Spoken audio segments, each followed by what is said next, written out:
ఇప్పుడు నేను చెప్పబోయేటువంటి విషయాలు కానీ, ద వైర్ రాసినటువంటి ఆర్టికల్ కానీ ఇప్పటికే ఎవరైనా చెప్పి ఉండవచ్చు, కొంతమందికి తెలిసి ఉండొచ్చు. అయినా కూడా ఈ నిజాలు తెలియాలి కాబట్టి ఈ వీడియో చేస్తున్నాను. ఈ వీడియో చివరి వరకు చూడండి. మీ అభిప్రాయాలను కామెంట్ రూపంలో పెట్టండి. ఆంధ్రప్రదేశ్లో కూటమి సర్కార్ అధికారంలోకి వచ్చి 6 నెలల కాలం కాబోతుంది. ఈ 6 నెలల కాలంలో వాళ్ళు సాధించింది ఏంటి? ఎన్నికల నాటి నుంచి నేటి వరకు వైసీపీ పార్టీ మీద వాళ్ళు చేసినటువంటి కుట్రలేంటి? ఇప్పటికీ కూడా వైసీపీ పార్టీ మీద కుట్రలు చేయడానికి కారణం ఏంటి? ప్రజలకు వాళ్ళు ఇస్తున్నటువంటి హామీల విషయంలో ఏ రకంగా మోసం చేస్తున్నారనేటువంటి అంశాలకు సంబంధించి ద వైర్ ఒక సెన్సేషనల్ ఆర్టికల్ రాసింది. ఆ ఆర్టికల్లోనేటువంటి అంశాలు మీకు చెప్పే ప్రయత్నం చేస్తాను. ఏదైతే టీడీపీ, జనసేన, బీజేపీ 3 పార్టీలు పొత్తు పెట్టుకొని మొన్నటి ఎన్నికల్లో గెలిచిన సంగతి అందరికీ తెలిసిందే. సో ఆ గెలుపుకు సంబంధించి రకరకాల అభిప్రాయాలు ఉన్నప్పటికీ ఇది ప్రజలు ఇచ్చిన గెలుపు కాదు, ఈవీఎంల ద్వారా వచ్చినటువంటి గెలుపు అని చెప్పి అభిప్రాయాలు ఉన్నప్పటికీ వాళ్ళైతే అధికారంలో ఉన్నారు. ఈ అధికారంలోకి రావడానికి ఎన్నికలకు ముందు వాళ్ళు వైసీపీ మీద చేసినటువంటి కుట్రలు, ప్రజలకు చెప్పినటువంటి అబద్ధాలకు సంబంధించి ఇందులో ఆ అంశాలు అయితే ప్రస్తావించారు.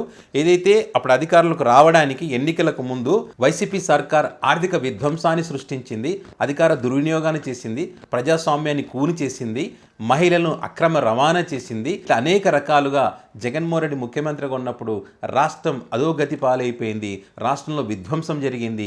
కాబట్టి ఈ రాష్ట్రం మరో శ్రీలంకగా, మరో వెనిజులాగా మారేటువంటి అవకాశం ఉంటుంది.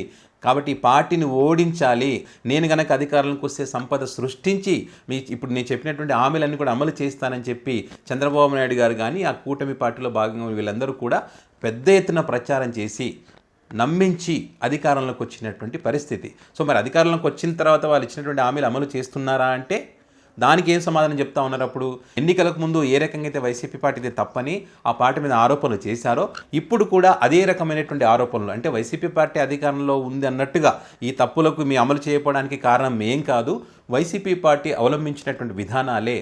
ఈ డీబీటీ ద్వారా ప్రజలకు సంక్షేమం పేరుతో డబ్బులు దోచిపెట్టారు కాబట్టి అమలు చేసేటువంటి పరిస్థితి లేదని చెప్పి వైసీపీ పార్టీ మీద మళ్ళీ తప్పులు నెట్టేసేటువంటి కార్యక్రమం చేస్తూ ఉన్నారు. 6 నెలల కాలం అవుతున్నప్పటికీ కూడా ఇంకా జగన్మోహన్ రెడ్డి అనే నామస్మరణే చేస్తున్నారనేది వీళ్ళు ప్రస్తావించారు. సమస్యలు పరిష్కారం చేయకుండా అన్నిటికీ కారణం వైసీపీ అని చెప్పి కాలం వెల్లదీస్తున్నటువంటి పరిస్థితి. అందులో భాగంగానే వాళ్ళు ఇచ్చినటువంటి సూపర్ 6 అనేక హామీలు ఇచ్చినప్పటికీ ప్రధానంగా సూపర్ 6 మీదనే ప్రజలు ఆశలు పెట్టుకున్నారు, ఇవి అమలు చేస్తారేమో అని చెప్పి. సో వాటికి సంబంధించి మొదటిది ఏం ప్రస్తావించారంటే ఫ్రీ బస్సుకు సంబంధించి. సో ఈ ఫ్రీ బస్సుకు సంబంధించి అధికారులకు రాగానే అమలు చేస్తామని చెప్పి వివిధ రాష్ట్రాలలో ఏ రకంగా ఇది అమలు అవుతుంది అక్కడ వాటిని పరిశీలించి మన రాష్ట్రంలో కూడా అమలు చేస్తామని చెప్పి ఆ శాఖకు చెందినటువంటి మంత్రి గతంలో చెప్పడం జరిగింది. కానీ ఇంతవరకు దానికి సంబంధించి అమలు చేసేటువంటి ఆలోచన ఎక్కడ కూడా కనిపించడం లేదు. ఎందుకంటే ఈ ఫ్రీ బస్సు కనుక అమలు చేయాలంటే రోజుకు 6 కోట్ల రూపాయలు ఖర్చు వస్తుంది, తద్వారా ఆర్టీసీకి 40% ఆదాయం తగ్గుతుంది. కాబట్టి ఇది అమలు చేసేటువంటి అవకాశం లేదు. ఇప్పటికే ఆర్టీసీ నష్టాల్లో ఉంది కాబట్టి ఇది అమలు చేస్తారనే ఆశలు పెట్టుకోవద్దండి అనే విధంగా వాళ్ళు ఇందులో రాయడం జరిగింది. అదేవిధంగా రెండవది వచ్చేసి 20 లక్షల ఉద్యోగాలు, 3,000 నిరుద్యోగ వృత్తి. సో వీటికి సంబంధించి ఎక్కడ కూడా వీళ్ళు ఆలోచన చేయట్లేదు. ఐటీ మినిస్టర్గా ఉన్నటువంటి నారా లోకేష్ గారు వీటికి సంబంధించి చాలా గొప్పగా చెప్తున్నారు కానీ మరి ఆ దిశగా అడుగులు వేయట్లేదు. టీసీఎస్ ద్వారా 10,000 ఉద్యోగాలు సృష్టిస్తామని చెప్పారు కానీ దానికి సంబంధించి ఇంతవరకు ఊసలేదు. అదేవిధంగా స్టేట్ ఇన్వెస్ట్మెంట్ బోర్డు ద్వారా అంటే 85,000 కోట్ల రూపాయల పెట్టుబడులు ఆకర్షించి తద్వారా 33,966 ఉద్యోగాల కల్పన సృష్టిస్తామని చెప్పారు. సో అంటే వీటికి సంబంధించి పారిశ్రామికంగా అభివృద్ధి చెందడానికి ఉద్యోగ అవకాశాలు కల్పించడం కోసం అని చెప్పి వీటికి సంబంధించి ఒక 6 విధానాలను వాళ్ళు క్యాబినెట్లో నిర్ణయం తీసుకోవడం జరిగింది. మరి నిర్ణయం తీసుకున్నారు కానీ దానికి సంబంధించి కార్యాచరణ ఎక్కడో కూడా కనిపించడం లేదనేది వాళ్ళు ఇందులో ప్రస్తావించారు. ఇక మూడవది నిమ్మల రామానాయుడు చేసినటువంటి ప్రచారం అందరికీ తెలిసిందే, నీకు 15 అని చెప్పి. ఈ అంశాలకు సంబంధించి కూడా వాళ్ళు ప్రస్తావించారు. ఆడబిడ్డ నిధి కింద 18 సంవత్సరాలు నిండినటువంటి వారికి 15,000 రూపాయలు అనేటువంటి ఈ పథకం ఏదైతే ఉందో ఇది కూడా అమలు చేసేటువంటి ఆలోచన వాళ్ళకి కనిపించట్లేదు. బడ్జెట్లు కూడా ఎక్కడ కేటాయించలేదు. పైగా ఈ పథకం అమలు చేయబోతున్నారని చెప్పి మొన్న ఒంగోలులో కానీ కర్నూలు ప్రాంతాల్లో కానీ పోస్ట్ ఆఫీసుల దగ్గర పోతే పాపం అక్కడ గందరగోళమైనటువంటి పరిస్థితి, అక్కడ మహిళలు కానీ వాళ్ళందరూ కానీ ఇబ్బందులు పడ్డటువంటి పరిస్థితి. అదేవిధంగా నాలుగోది దీపం పథకం సంబంధించి ఇందులో కూడా గందరగోళమే నెలకొని ఉందని చెప్పి వాళ్ళు కేటాయించినటువంటి నిధులు ఇక్కడ విడుదల చేసినటువంటి నిధులకు ఎక్కడ సంబంధమే లేదు. సో ఇది కూడా పూర్తి స్థాయిలో అమలు అవుతున్నటువంటి పరిస్థితి లేదు. ఎందుకంటే ముందు వాళ్ళు మీరైతే డబ్బులు పెట్టి తీసుకున్న తర్వాత మీకు ఆ సబ్సిడీ అమౌంట్ వేస్తామని చెప్పినప్పటికీ అది వస్తుందా రాదో అనేటువంటి భయాందోళన ప్రజల్లో ఉంది. కాబట్టి ఇది కూడా సక్సెస్ఫుల్గా అయినటువంటి పథకం ఏం కాదని కూడా వాళ్ళు ఇక్కడ ప్రస్తావించారు. ఇక ఐదవది వచ్చేసి అన్నదాత సుఖీభవ, రైతులను ఆదుకోవడానికి 20,000 రూపాయలు ఇస్తాం, జగన్మోహన్ రెడ్డి కన్నా ఎక్కువ ఇస్తామని ఏదైతే చెప్పారో వీటికి సంబంధించి బడ్జెట్లో 4,500 కోట్లు కేటాయించారు. కానీ రైతుల యొక్క ఖాతాలు మాత్రం వాటిని వెయ్యలేదు. అంటే ఇది అమలు చేస్తారా లేదనేటువంటి అనుమానం రైతుల్లో ఉంది అని చెప్పి వాళ్ళు ఇక్కడ ప్రస్తావించారు. అదేవిధంగా తల్లికి వందనం పథకం, ఈ పథకానికి సంబంధించి పెద్ద ఎత్తున చర్చ జరిగింది ఎన్నికల సమయంలో కూడా.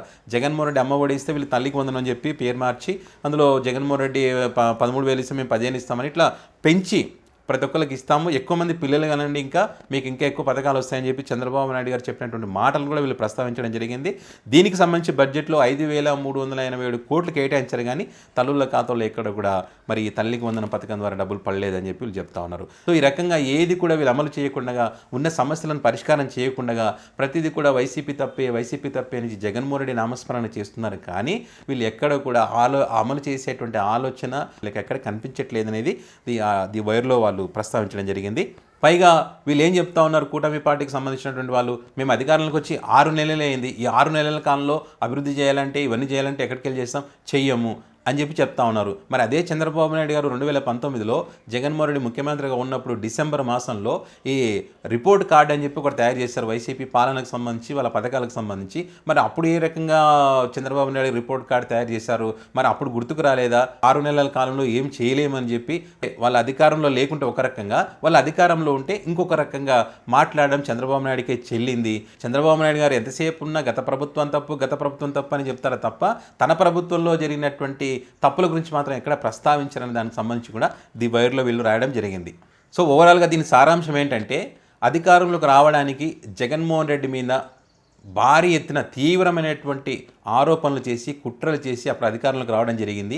అధికారంలోకి వచ్చిన తర్వాత కూడా జగన్మోహన్ రెడ్డి ముఖ్యమంత్రి అన్నట్టుగా, జగన్మోహన్ రెడ్డి పాలన చేస్తున్నారు అన్నట్టుగా మరి జగన్మోహన్ రెడ్డిని ప్రతిదీ తప్పుపడుతూ వీళ్ళ తప్పులను కప్పిపుచ్చుకోవడానికి డైవర్ట్ పాలిటిక్స్ చేస్తూ ఉన్నారు. మరి భవిష్యత్తులో కూడా వీళ్ళు ఇచ్చినటువంటి హామీలు అమలవుతాయా, ఇదే రకంగా డైవర్ట్ పాలిటిక్స్లో భాగంగా ముందుకు వెళ్తారా అన్నది మాత్రం చూడాల్సిందనేటువంటిది వీళ్ళు ప్రస్తావించారు. సో ఈ ఆర్టికల్కి సంబంధించి మీరు గూగుల్లో సెర్చ్ చేయండి ది వైర్ అని చెప్పి, అందులో ఇంగ్లీష్లో ఉంటుంది మొత్తం కూడా. ఇది కావాలంటే మీరు అది ఒకసారి చూడొచ్చు.